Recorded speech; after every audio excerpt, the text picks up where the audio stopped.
Crack cocaine has got nothing on the victim mentality. Crack cocaine's got nothing on the victim. Crack cocaine's like a fart in the car on the highway in the summer with the windows rolled down compared to how prevalent and inflammatory the victim mentality is. Welcome to Max Wellness. Today I'm with Mark England, head coach and co-founder of the Enlifted Method. We talk about the power of words and how language can affect our health and happiness. Enjoy. All right. Welcome to Max Wellness, everyone. I am here today with Mark England. Welcome, Mark. I'm super happy that we made it work in the first place. And we're going to talk about the power of words, language, breath, storytelling, and even more. You are the co-founder and head coach at Enlifted, and you've been researching the power of words and stories for many years now. You've made also a TED Talk in 2017, and also you hold a master's degree in education, and you're very well into, like me, into self-development. And so your method basically, and we'll go further into that, is for coaches of all kinds. So whether it's from the fitness industry, nutrition, health professionals, business, or just life in general, you provide some very useful tools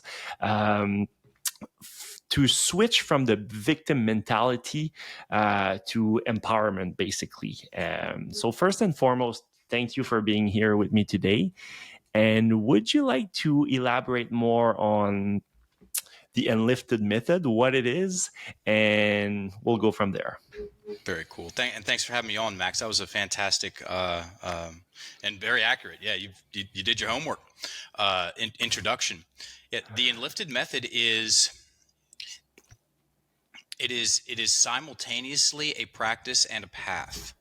And while it is the main part of our business is certifying coaches, that came out from us putting out a general course for the general audience on how to get your language working for you, because most people's language is working against them. My business partner and I, we teamed up, shook hands, September 2014, and we launched our first online course. The brand that preceded Enlifted is called Procabulary. We're retiring it this month. It's a lot of great vibes. It got us off the ground, and that course, that initial online course, was, like I said, for the general audience, and it covered three main aspects of where our language is influencing us in our life: at home, at work, and in our head. And what we show people is, let me back up a second. Mindset is a fantastic conversation, and it's absolutely part of a maximized wellness, holistic wellness conversation. And most of the time, mindset, the conversation about mindset, is held in this big picture, macro conversation. It's this thing I know I need to get better at, but how? And then there's that confident person looking over there. Wow, that looks fun. I'm over here. Whoops, would have been nice, but I need to work on my mindset. How do I do that? When we add in the conversation about how our language, our words influence us for better and for worse, then mindset becomes practical, as in you can practice using less of these words and practice using more of these words, assuming that only if you want to feel more confident and breathe better and have an easier time staying focused on the things that are important to you and improve your listening skills and be able to enjoy being in your skin. Only if you want those things, everybody. Learn about your words, your language. And when I say language, which I'm assuming that, because it's the only thing I'm qualified to talk about, we're going to talk about all the way through this conversation. I'm talking about our internal dialogue, everybody, and our external dialogue, everybody. What we think, what we say, and what we write.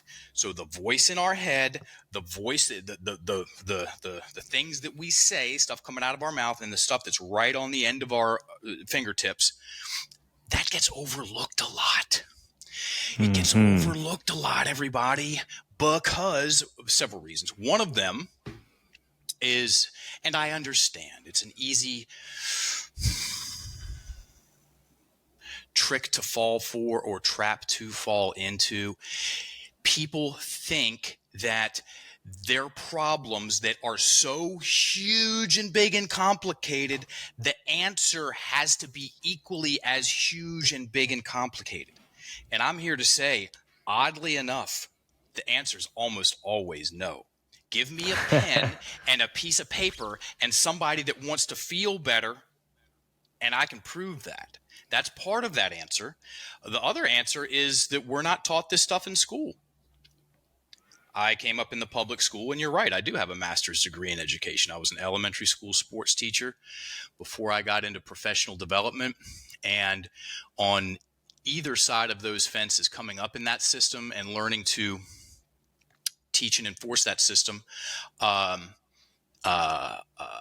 didn't have one course, class, or conversation on how my language influenced how I see myself in my imagination, or how my language influences how I feel about myself. Definitely nothing on how my language influences my ability to breathe well. Nothing like that. It was all regular spelling, grammar, and definitions. So the Enlifted Method is a set of tools, and Enlifted is a school. We teach people how to, like I said earlier, how to get their language working for them. Most people's language are working against them. The certification business, which is what we've been doing for the past 4 years full time, that happened almost by accident. We were ready for it, and we did not intend to do it when we took.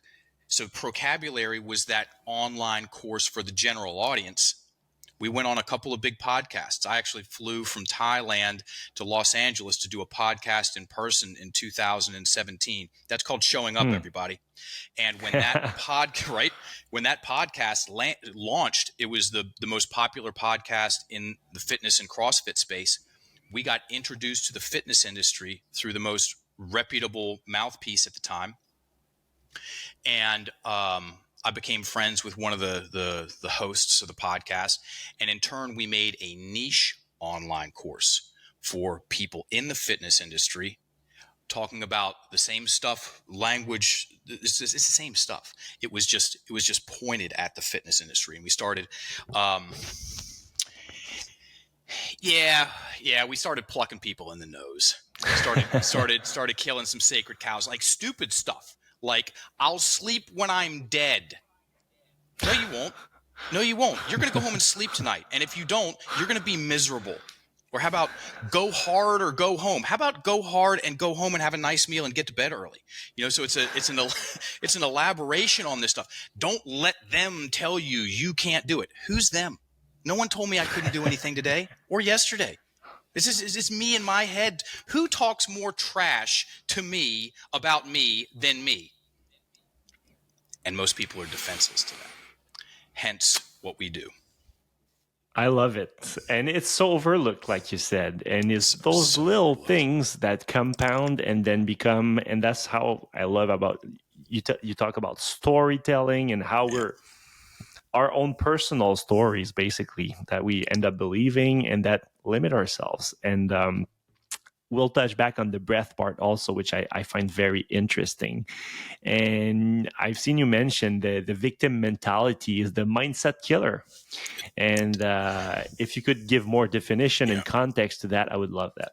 Yeah, it's the mindset killer. And in my personal and professional opinion, which take it or leave it, folks, a little bit more about me and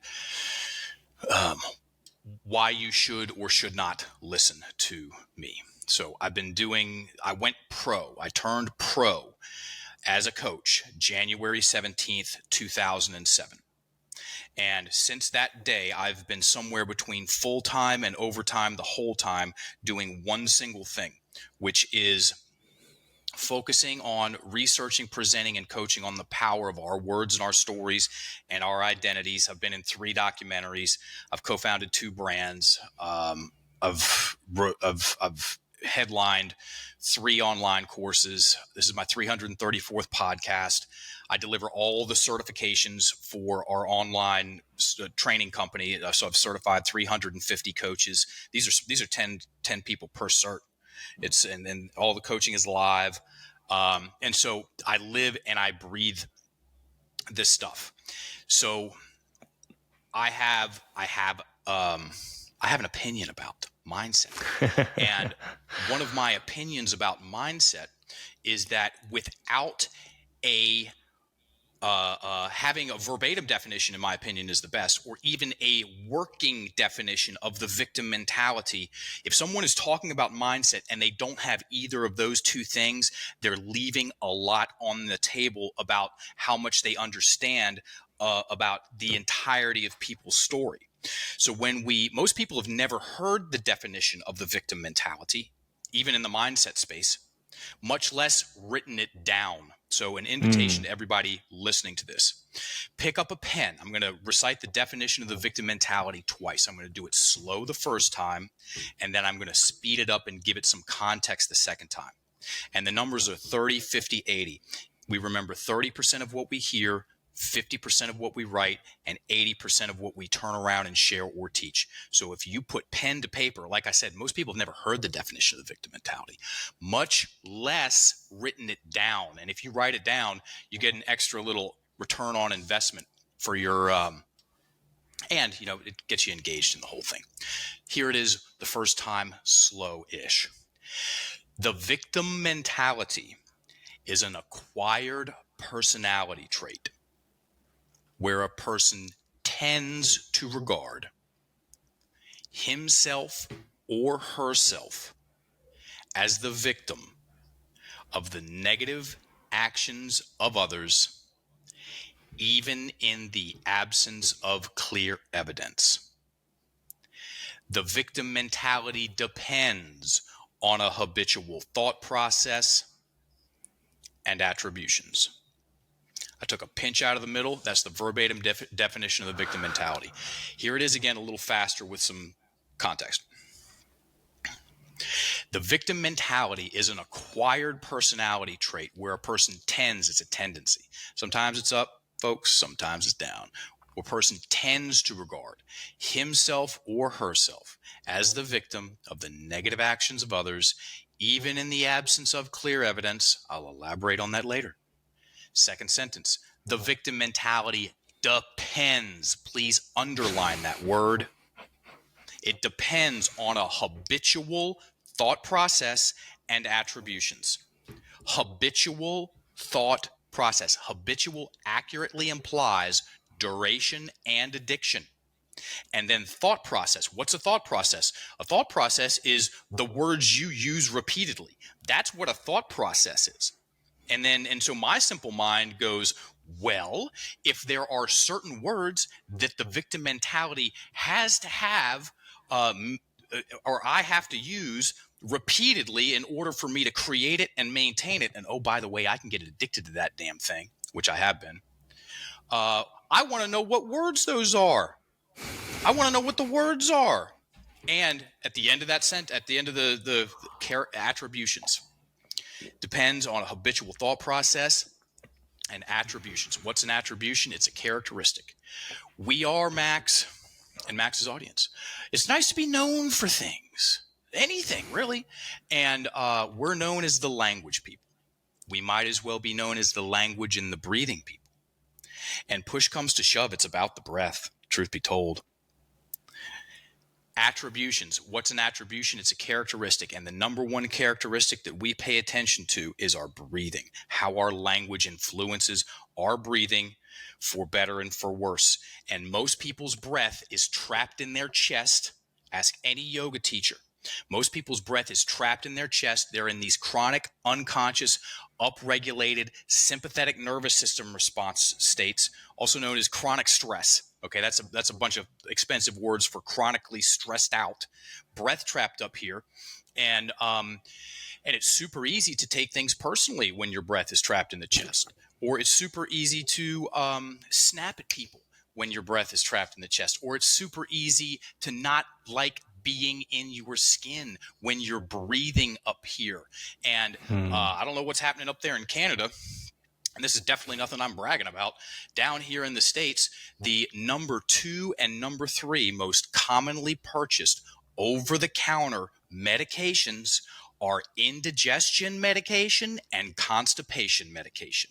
And in my personal and professional opinion, that's because most people have a shit story going on in their head because they don't have any education about how to manicure that thing.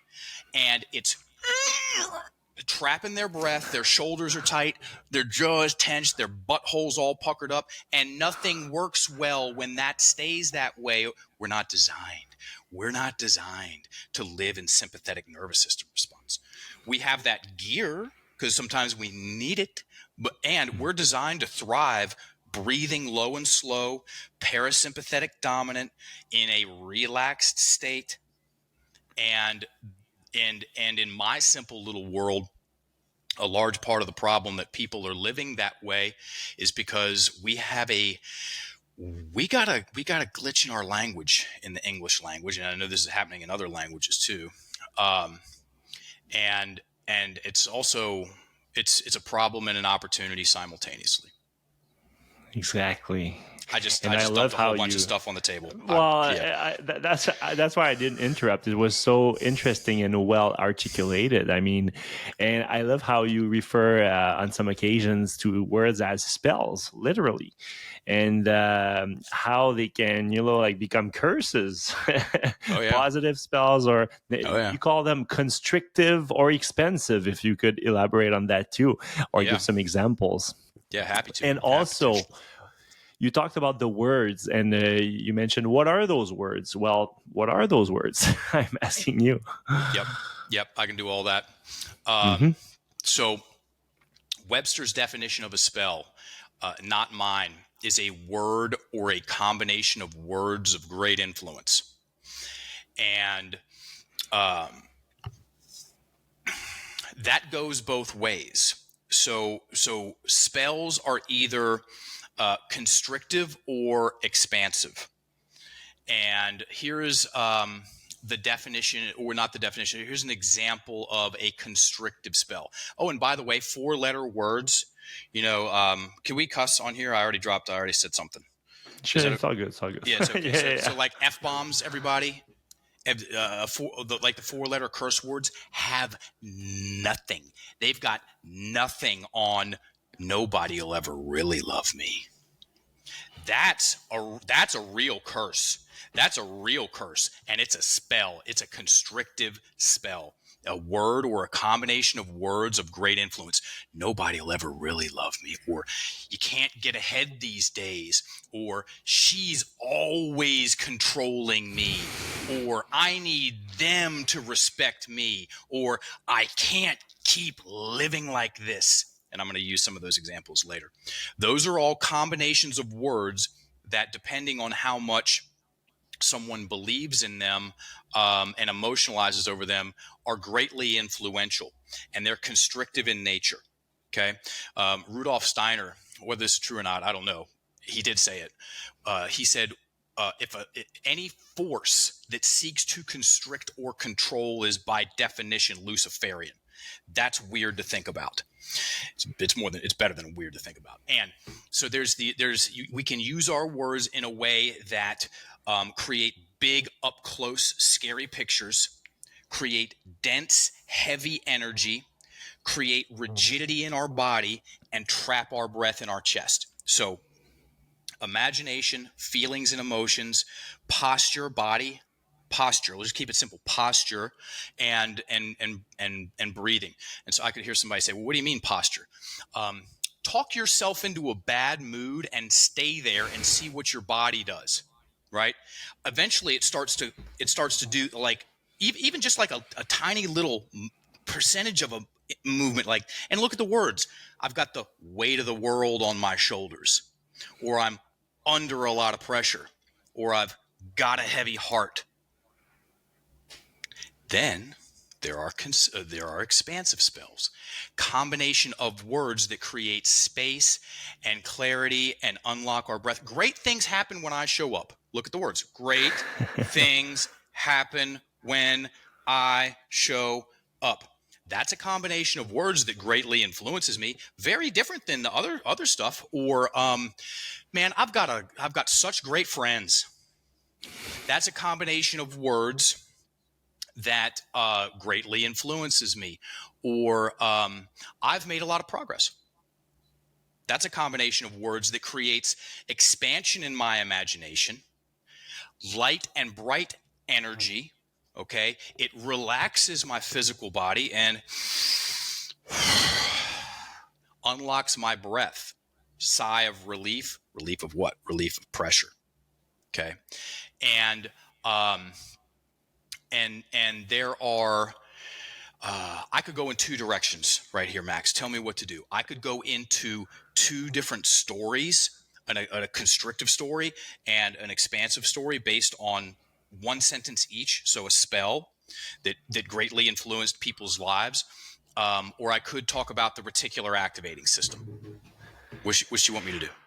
I'm interested in both, but I would love with like you said, both examples, like both directions it could go to, like constrictive versus expansive, because Perfect. I would really attest to what you're saying as a chiropractor and a holistic viewpoint, like from that posture thing, and even like those top medications for constipation and the digestive issues from chronic stress. This is something that I observe very, very frequently in the clinic. So Got it. I love it. Got it. A woman came in. So this is a tale of two stories, everybody. This is a tale of two very different stories that all started. So sentence, story, identity, which influenced every single thing these people experience. And both of these stories started with a sentence. They started with a spell. One of them was constrictive in nature. One of them was expansive in nature. This woman came in and sat down, and she was very self-aware, and she just put it all on the table in about 2 minutes. This is exactly what she said. She goes, "I'm struggling in my marriage. My husband thinks I'm attractive. I refuse to believe him, and I know where it's coming from. I just don't know what to do about it." And I said, "Tell me more." She's 10 years old.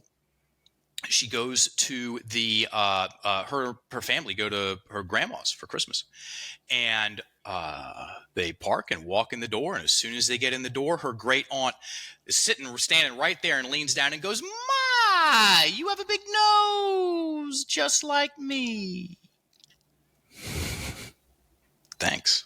Little girl runs into the bathroom. Dr. Max, what do you think the first thing she looked at when she went in the bathroom was? Nose. Her nose, which was, of course, no bigger physically than it was 10 seconds ago. But in her imagination, she's now got a honker, which means she's ugly. And the reticular activating system, which I'll talk about after that, it's completely impartial. It goes, "Okay, perfect, great, you're ugly. I'm going to go find all the other flaws and point them out to you." It's relentlessly. I'm just going to keep showing you all of your flaws for the rest of your life until you get this mechanism sorted out. Oh, and to make things even worse, I'm going to edit out all of the positive traits. So you have a really hard time taking a compliment, even when people mean it. So her husband would be like, "Damn, baby, you look good." And she, "You don't really mean that. And you think that's going to cause some problems?" It did. It absolutely did. All from one sentence. Most people have an experience with a sentence, with a well-placed sentence, for better and for worse, whether it was something someone said to us or something we said to ourselves. You want to explore that, folks. You want to think about that, folks. Even better, whether it's for better, whether it's a constrictive spell or an expansive spell, you want to write that down. You want to get those words on paper. because the fastest way that you can break a spell is to get it on paper, get it in writing, write it down. Even if the pen feels like it weighs 900 pounds, that little bit of sting today, or even a tremendous amount of sting today, is nothing compared to bumping up into that stuff for the next, just 3-4 decades. That's the real scary shit if you look at it.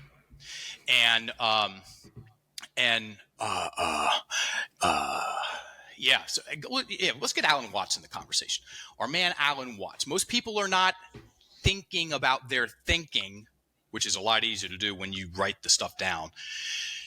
They're just thinking. He said, when you learn education, when you learn to think about your thinking, you become alive in a new way. How nice is that? How nice is that? So here's another story, and there's an F-bomb coming, everybody. Plug the kids' ears, because this is a part of the story. 2014, I'm giving a workshop at a festival, and I do the workshop, and there's a guy setting up a booth right next to me. And after I'm done, he comes up and he goes, "Man, that was awesome. You want to hear a story about that?" And I go, "Sure." And he tells me the story of his grandfather taking him out in the backyard when he was 12, 13. I didn't get the guy's name. We'll just call him Johnny. And he said, "My grandfather took me out in the backyard and he told me," he goes, "Johnny, life's wild. There's going to be zigs and zags and twists and turns and ups and downs and lefts and rights. And you're going to get stuff right. You're going to get stuff wrong. Just always remember to err on the side of being a badass motherfucker." And he said, Grandpa dropped an F-bomb on him. He said, "My whole life changed." He said, "I looked up. Things are looking up." And he said, "I saw myself in my imagination as a badass, as confident, as capable." And he said it was like, look at the words, it was like, no, he did. He took this big breath of air in, and he said, "I feel like I got bigger and I got all these tingles." And he goes, "I've made so many mistakes, and I go after what I want. And I like being me." That's what he said. And I was like, we're done here. You've won. Keep doing that. And there's hardware involved in this, everybody. There's hardware. It's called the reticular activating system. We all have one right now. You got one right now. It's in your head. My car got stolen, Dr. Max, in 2018. Oh, yeah? Oh, yeah. And I was preparing for rehearsing. I was giving a presentation. I walk out the door, and I'm early as usual, and strolling along. Got plenty of time. We're getting ready, and I walk over to where I parked my car the night before, and that thing is gone. I stare at that empty space, blinking, like slow blinking a couple times. It took me a little while. Like, it was a long second to connect those dots. And I called the police, and I said, "Help." And they said, "We're coming, man. Hold on." And then I called my dad. I said, "Dad, this is not a joke. Somebody stole my SUV.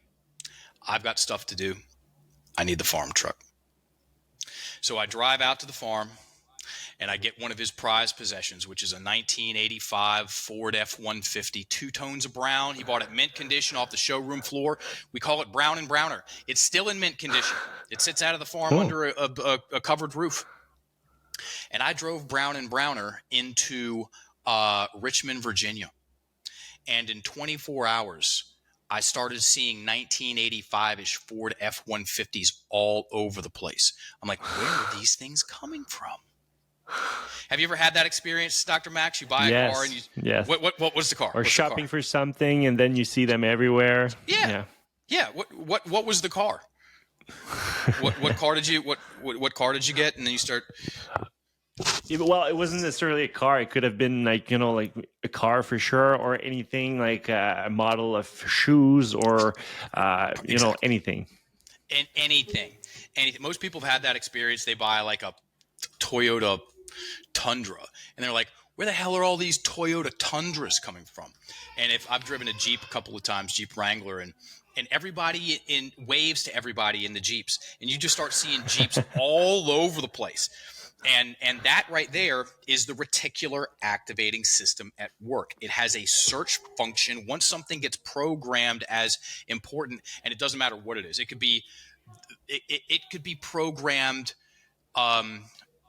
to look for things that add tremendous value to your life.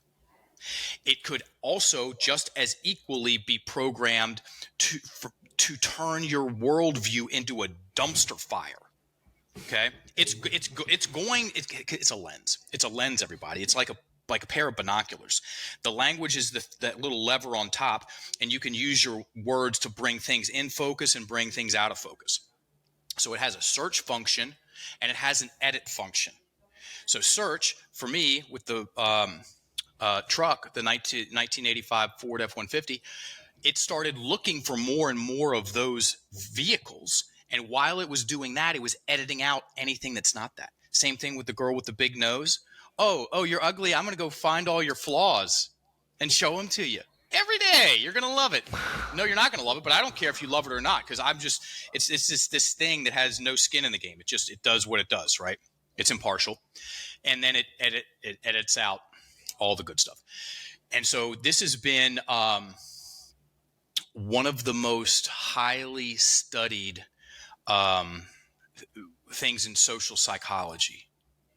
And the most popular study, the most famous study for the population is called the Invisible Gorilla Study. And two social psychologists in the late 1990s, they took 7 kids and college students, and they dressed them up. 3 of them in white suits, 3 of them in black suits, and 1 of them in a gorilla costume. You can still see the original video. It's a 1-minute video on YouTube. And they filmed so the white team could pass the basketballs back and forth to the white team. The black team could only pass the basketballs back and forth to the black team.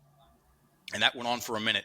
30 seconds in, the person in the gorilla costume walks into the middle of the frame, turns and looks at the camera, beats his chest, and walks out. That was the 1-minute video. Then they showed that 1-minute video to tens of thousands of people, and they directed their attention. This is called selective attention or inattentional blindness. And they directed their attention with the question, okay? People that write the news know all about this stuff, folks, right? Stage magicians know all about this stuff. They said, count how many times the white team passes the basketball back and forth to the white team. And they showed them the video. The correct answer is 15. Spoiler alert, who cares? And at the end, they go, oh, by the way, did you happen to see the gorilla? 15% would be nuts. 50%. And when you go back and watch the video, you're like, no one ever would miss that. It's impossible to miss that. No, it is. 50% of people edited out, because they weren't looking for it, also known as they were looking at something else, something so seemingly obvious as a gorilla standing right there in the middle of all that stuff. 50%, that's somewhere between spooky and funny. It's a mix of comedy and just spookiness. Yeah. And so the question is, does the reticular activating system I've already answered this. Does it only respond to 1985 Ford F-150s and kids in a gorilla costume, or is our language influencing our reticular activating system? Yes, it is. Yes, it is. Every day, all day. So to circle back to something you mentioned about 20 minutes ago, what are the words? What are the habitual thought patterns? And so in the Enlifted Method, we have identified 3 pillars of what we call conflict language, which used to be called victim mentality language. It was too strong. We created we threw the first course in the trash because it was called victim mentality language. We're like, listen, that's too strong of a place to start the conversation. Let's call it conflict language, okay? And there are 3 pillars of conflict language that account for roughly 85% of the habitual thought patterns, thought processes that the victim mentality has to have. And there is ordinary is you can walk out the door and you'll hear all 3 probably in one conversation. Okay, it's projections, negations, and soft talk. So I'll go in that order. And then the last part, soft talk, is the answer to a question I get asked very frequently on podcasts, because I'm a professional podcast goer owner. What do we do? Where do we start? Okay. And that answers soft talk. And I'll tell you more about that in a second. So projections, projection keywords. If you got a pen, everybody, there's only a handful of them.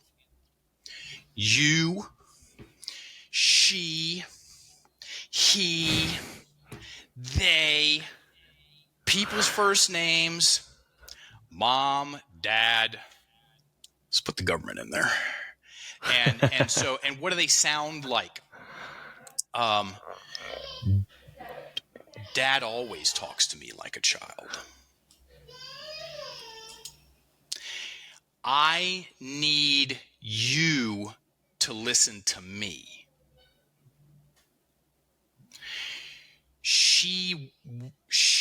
They are wasting my time. So we have dad talks to me like a child. I need you to listen to me, and they are wasting my time. Dad always talks to me like a child. Dad's in the picture. I'm in the picture. He's doing something to me. I have to wait for him to change before I can grow up and feel like an adult. No. That's called hell. He's not going to change. He's not. I mean, maybe he will, but is it going to be exactly how you need it, in the way that you need it, exactly when you need it to be, the way it's not going to be? No. And guess what? Who talks to you like a child more than you? Yeah, it's a bitter pill. So the projections are the last place to start, because that's where the bitterness comes from.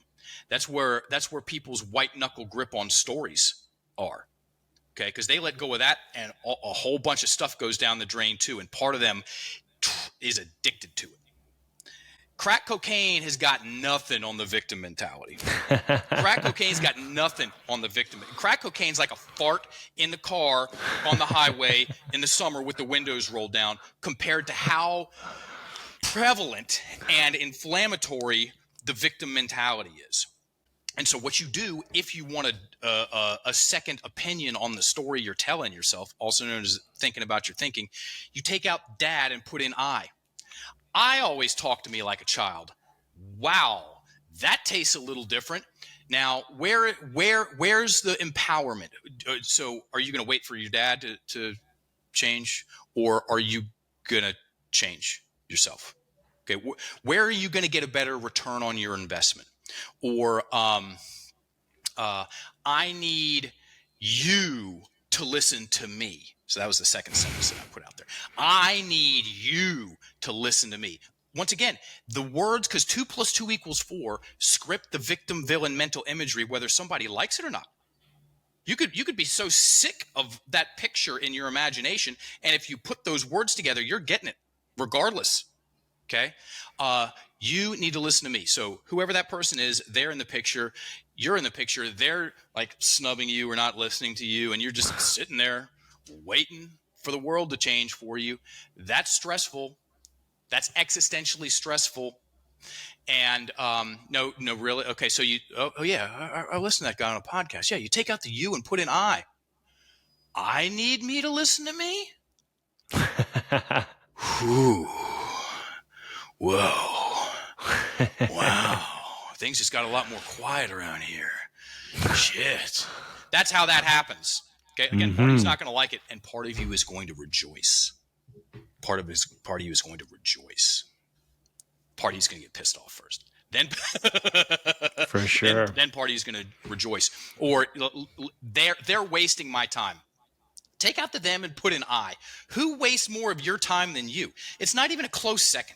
It's not even a close second, people. You waste more of your time than anybody else on the planet, and that's called good news. Because if other people were wasting more of your time than you were, then you really would be in a pickle. So that's projections. Go there last, folks. Please make it easy on yourself. Then there's negations, and I use this negation earlier in the conversation, and this is a real story. So I know how to say Calgary. I used to say Calgary, and then somebody from Calgary said, it's not Calgary, it's Calgary. I was like, oh, right? So I was up in Calgary and giving a workshop to a sales team, and I stayed after and did one-on-one sessions. And I was in a room with a young guy, 22, 23, and he was struggling at work. And this is what he said, and this is what he did. He said, Mark, I can't keep focusing on my past. And I know this is only audio. What did I do, Dr. Max? I turned around and looked all the way behind me and then turned and looked back at you. That's what that kid did. And he didn't know he did it. He didn't know he did it. And I go, dude, you know, you just turned around and looked behind you, right? And he goes, really? And I said, yeah. What'd you see? And he had to think about it. He said, I saw myself on the couch and all alone. That's 2 of the 4. Our language, we got black belts in simple over here. Our language, our internal dialogue and our external dialogue, what we think, what we say, and what we write, influences 4 main aspects of our experience of ourselves. Our imagination, which is the pictures and the little mental movies that you make. That's what your imagination is. Okay. Feelings and emotions, also known as energy for all you hippies. Posture. Okay. Your body, how you present yourself in the world. Okay. And then your breath. Your words, abracadabra, influence those 4 things instantaneously, consistently. Okay. And so I can't keep focusing on my past. I had him write that down, by the way. More on that in a second. He turned around and looked behind him. It was a macro movement. It wasn't a little nose scratch. Okay. And then the picture that he made was him on the couch and all alone. And then I asked him, what are you feeling? And he was angry, and underneath that, sad. And then where was he breathing? I didn't need to ask because I could see it. And I asked, where are you breathing? Oh my God, up in my throat. Okay. And so me being, I have a doctorate in rocket science. I'm kidding. I handed him a pen. I said, write that down. And he goes, what? I said, the sentence that you just said, because I was paying more attention to his words than he was by a large order of magnitude. And he wrote the sentence down. I can't keep focusing on my past. He wrote that down. And I said, if that's what you can't, negation, keep doing, what can you start doing? And he said, it was so clunky. He was using new words. Focus on my future more? It went up at the end, which meant it was a question. And I said, yeah, now turn it into a full sentence. And he took a sigh of relief, of pressure, that some air came out. I can focus on my future more. I can focus on my future more. So now he's looking where he wants to go. My driving teacher said that when I got in the car. He said, look where you want to go because you're probably going to go there. That was 30 years ago. I'm still talking about it. And so I had him write that down. I can focus on my future more. And then I asked him, I was like, well, what do you need to do? And he knew what he needed to do, which was a lot easier now that he was looking where he wanted to go. He had 2 books he needed to read. He needed to enroll in the mentorship program, which was free, and then go out with the guys. Everybody goes out once a month, and it's a social event, happy hour. And he did. And he messaged me 9 months later and he said, dude, I did those 3 things and I moved out and I'm making money. Thank you. I said, you're welcome. So that's negations. Negations force us to stare at the worst case scenario. Again, whether we like it or not, here are the key words. Got your pen? Write these down. Can't. Won't. Isn't. Hasn't, haven't, shouldn't, couldn't, and not. And so projections, that's where the venom is. Okay. Negations, those can take a little bit of that without some help. That guy was very unlikely to get that translation, because that's what we call going from yeah to ugh, or right? Because projections, you take out the put I in there, and it's like take out the like. It's looking in a mirror. It's called a reflection. and then going from negations to affirmations. So talking about what you can do, what is possible, what will happen, all those things. That can take a little, there's a learning curve to it. Soft talk, on the other hand, which is the third pillar of conflict language, which is formerly known as victim mentality language, is the easiest place to start. Okay, because one, it's fun and funny, and all you do is take the word out. That's all you do. Take the word out. So here's some examples of sentences with soft talk in them. I guess I might be drinking too much coffee. I think I probably should get back in the gym.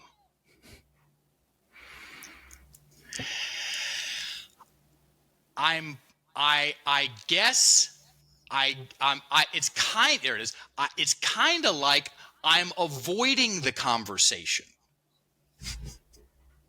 It's almost like I'm procrastinating. Here are the keywords, folks. I drove down to Texas last month, and I handed out 15. I did a bunch of workshops. Oh, nice. Yeah, and this one's a little beat up, but this is on top of the box, and we picked up 1,500. These are the soft talk keywords, folks. And if you got a pen, write these down, because all you got to do is take these out of the sentence, and you'll feel different. And all you are is one experience away, one feeling the difference between that sentence and this sentence. You go, oh my gosh, seriously? Yeah, for real. You go from it's almost, I think I'm probably drinking too much. No, I'm drinking too much coffee. Or, I guess I really should get back in the gym. No, I am getting back in the gym. Okay. Makes it more real, for sure. And more, yeah. Yeah.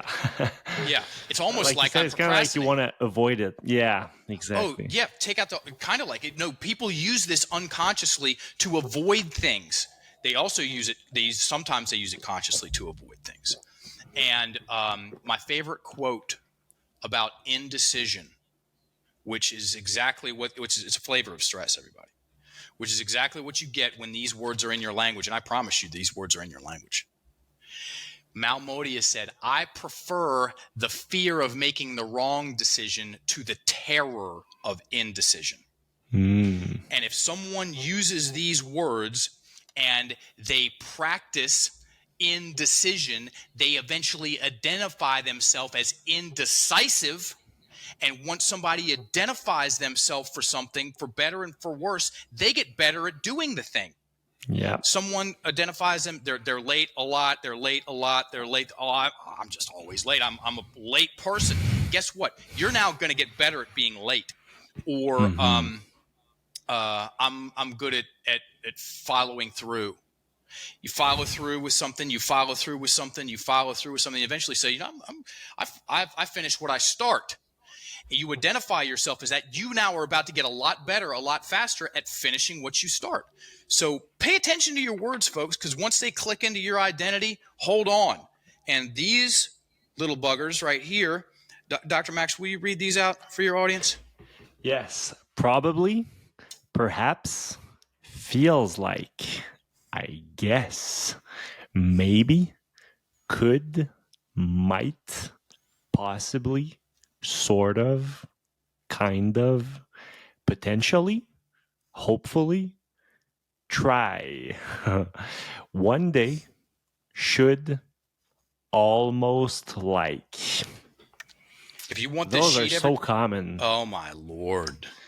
Even like I catch myself preparing for this podcast. Also, I caught myself a few times, and just that shift is literally magic. Like you said, like shifting those spells, it really changes mindset and changes posture, changes how you feel, how draining your day can be or uplifting your day can be. 100%. And I see this so often as a health practitioner with patients. You Same thing with the reticular activity. You just start doing it for yourself, and you see it everywhere in people's speeches and your friends, your spouse, your children. So it's so simple yet so overlooked, and it kind of like, if you don't pay attention to it, it goes on, and that's why I love your language games and the fact of writing it, taking the pen and doing it. It can't be this simple. Let's just say 80% of it. 85% of it can't be this simple. It's too simple. It's impossibly simple. It's comically simple. And yet, here we are. And I have a couple of promises in this game, the language game. If you all, it'll take you about 6 months. Think I'm kidding? I'm not kidding. It'll take you about 6 months to cut your soft talk use in half. And if you do, you will double your confidence. And you with doubled confidence, yes, you listening to this right now, I'm talking to you.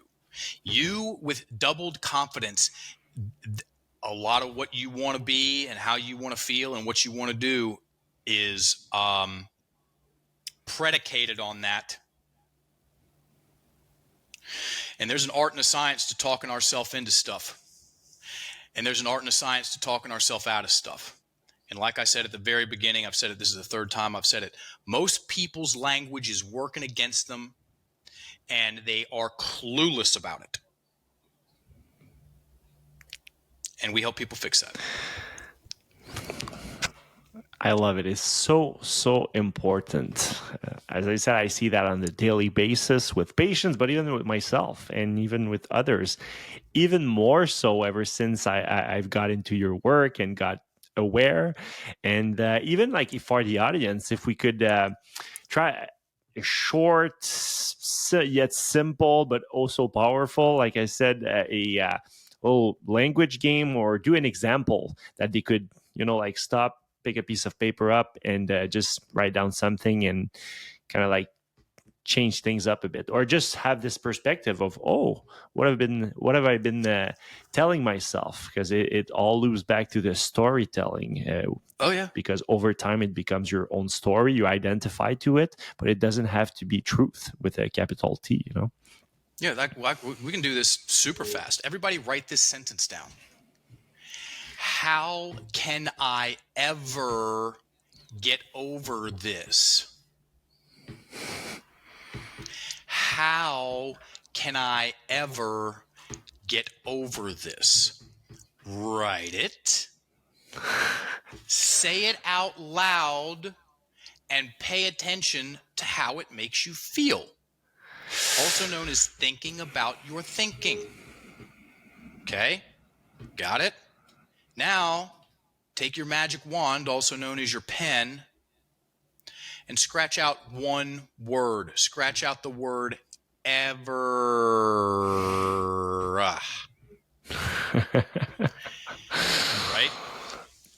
Right? And now you go from a statement of I'm screwed, because that's not a question. How can I ever get over this? That's a statement of I'm screwed. You take out one word, ever. It's called pressure language. Mm-hmm. Trust me, folks, you want to learn these words. And you take out one word, ever, and the drama goes way down, and then you ask yourself a real question. How can I get over this? You get two completely different responses. Yeah, for me, like when I read it out loud with the ever, it's kind of like a distress situation, I'm like, whoa, okay, like fight or flight immediate, when you cross the ever, I'll be the crowd guy I'll be the audience guy for the exercise. And when I switch to how can I get over this, go, okay, cool, I'm into solution mode, not exactly like, right. Panicking, it's okay, what can I do? Yeah, practical. 1,000%. 1,000%. To get a little bit techie about it, those are both presuppositions. That's what those are called. Presuppositions. They presuppose something. The because fine, yeah, there's a question mark at the end, and the statement of how can I ever get over this presupposes that I can't. So my reticular activating system doesn't look for any solutions, which means there's nothing I can do. Just sit down and take it, brah. And that's stressful. Okay. And then we take out one word, and then that's also a presupposition. How can I get over this? It presupposes, like you said, it puts people in solution mode. It presupposes there is an answer. So my reticular activator says, oh, okay, well, if there's an answer, I'm going to start looking for it. And we're engaged in the thing. We're participating in solving the thing in our life, whatever it is. And that feels better. Immediately. Thank you. Immediately. No need for indigestion medication and then some constipation medication to push the stuff on through. Now your breathing is trapped in your chest, folks. But imagine for years when it becomes like habitual, dude. Over months, years, it's just part of who you are. Like we say, you touched on before, it becomes your story, but it can definitely create physical ailments. Oh, damn right. And just general unhappiness. Yeah. So for sure. Oh, I've got tight shoulders. You mean you're holding your breath? I grind my teeth at night. Oh, you mean you're holding your breath? I get really I have social anxiety disorder. Oh, you mean you're holding your breath? I don't know what to say when I get around people. Oh, you mean you're holding your breath? It's like I tense up when I get questioned. Oh, you mean you're holding your breath? And I talked about buttholes earlier. Yeah, your butthole's puckered up too. I own unpuckered.com. I was shocked that I got it. I do. If I ever do a podcast, that's what it's going to be. I'm serious. Because when people are breathing better, everything loosens up. Everything loosens up, and including your face. You smile more. That light comes back on in your eyes. You're a way better listener. Okay, it's called amygdala hijack. Look that up. Breath, stress response, tunnel vision, fixation. Our listening skills tank. We lose access to our peripheral vision, external, like physically and also creatively. And nobody likes being around people like that because you can't fucking talk to them. Yeah. And do you have specific advice on how to turn things around regarding the breathing? I'm guessing, I'm imagining it's through writing things down and shifting perspective, because I find myself having this also. Sometimes life will go fast and then I'm like, I'm breathing in my chest and just going back to it. But I find that the pen exercises, the word games, really help with that too. Yeah, especially for chronic issues. Yeah, they really do. So as far as the words are concerned, folks, the answer to what do we do? Soft talk. Soft talk challenge. You can get this thing printed out. Go to enlifted.me/soft talk and print that out. And it's like a 7-day challenge we do on our website. Take out the it's 7 days. And then so that's for your words. Okay. The other answer to that question, what do we do? Where do we start? Is to slow down your rate of speech by about 85%. And what that does, so his question was, what do we do about the breath? Slow down your rate of speech by about 85%. And what's going to happen? What happens when someone slows down their rate of speech is that their breathing unlocks. And you'll give yourself space and time to be able to pay more attention to what words you like using and what words you don't like using. Okay. And it'll also make you a way more interesting person to converse with, because you'll give yourself a greater range. When people are talking fast, there's there's nowhere to go. It's like this very tight band of a narrow band of expression. And when you slow down your rate of speech, then you can go up high when you need to. You can bring it down low when you need to. And you'll use less words. Oddly enough, you'll use less words. You'll use the words that you do use better, and you'll enjoy speaking more, and people will enjoy conversing with you or listening to you. I doubt you had any classes in that in high school. You know, how to be an interesting person to talk to, which 80% of that is being a good listener. Yeah, for sure. I love that, just that simple language game, how it's so clear. I don't know if you have other examples or other like sentences that could like shift, because I love that, because the audience and people at home, they can really like feel the instant and the how easy it can be. You know, it can be very simple, but you just gotta take a pen, a few minutes, write it down, and yeah. Listen to the doctor, everybody. He's telling you the truth. Get your words on paper and start looking at them.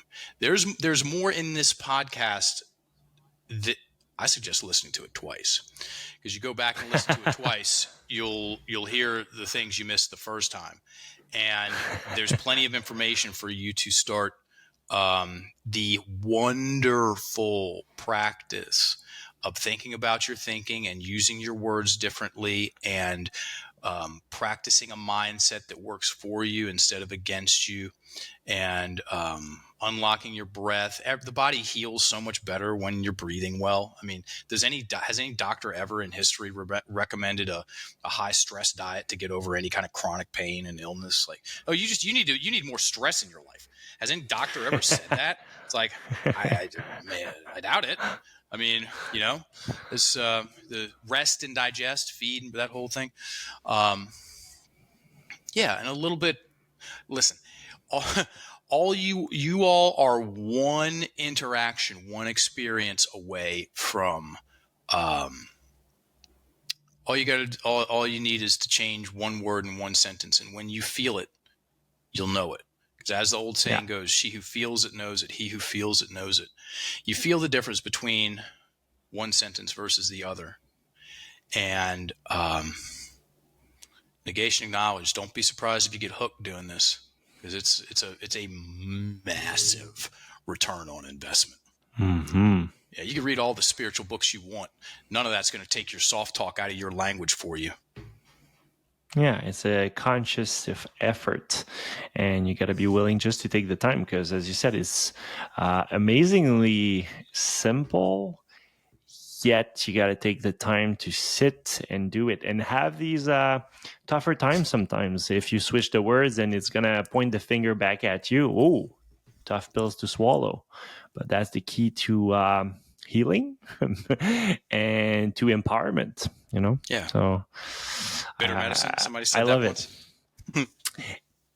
If there's one thing that you, in conclusion, that you would love our audience from our discussion, or one takeaway, the biggest takeaway from today's episode, according to you?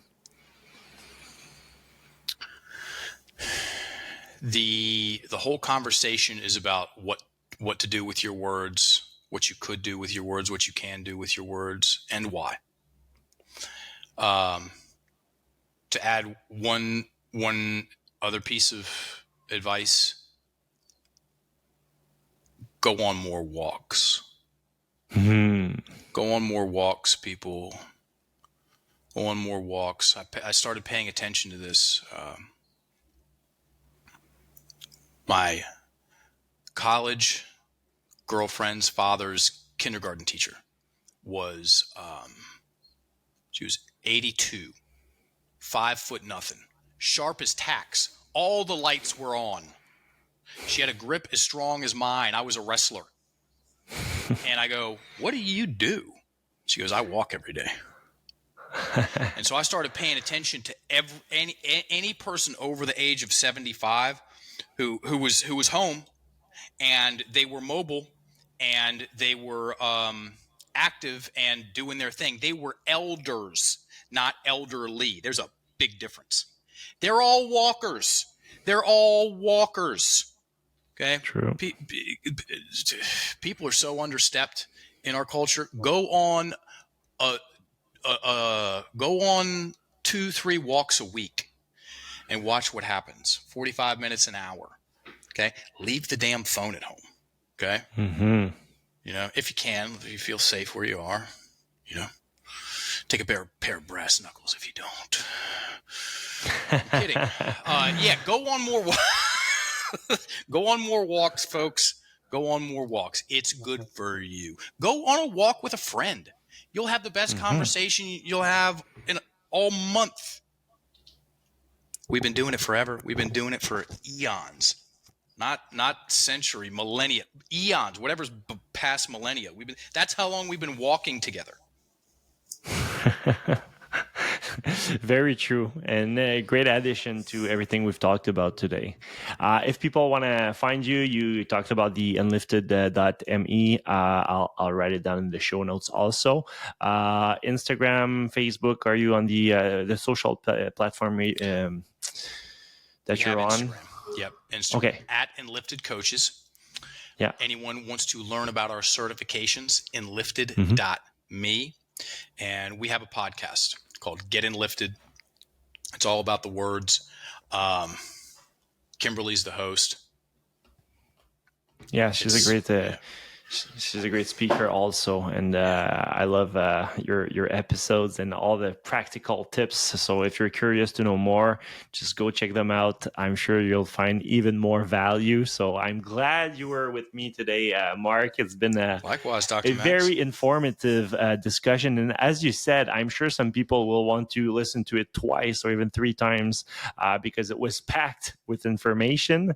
But then again, you can absorb all the information you want if you don't grab that pen and paper and sit down and just do these simple yet overlooked exercises, or you'll miss out greatly.